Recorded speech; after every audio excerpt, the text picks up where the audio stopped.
Hey guys, in this video, I'll show you how to delete TikTok Shop Seller Center account. Alright, let's begin. First of all, open any type of preferred browser and search for seller.tiktok.com. After that, you will be prompted to sign into your account. Simply sign in and this type of web page will be displayed. Now, in order to delete your account, you just need to access the support center.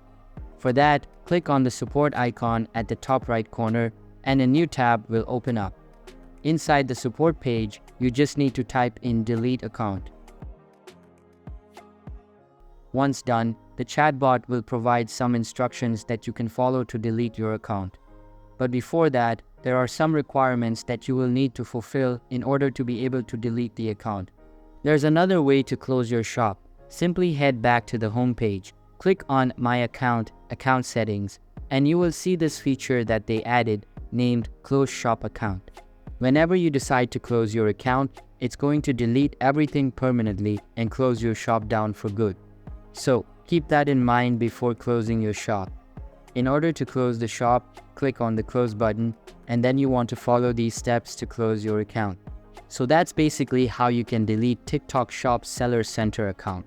And that's it for this video. If you find this helpful, consider subscribing and giving this a big thumbs up. Thanks.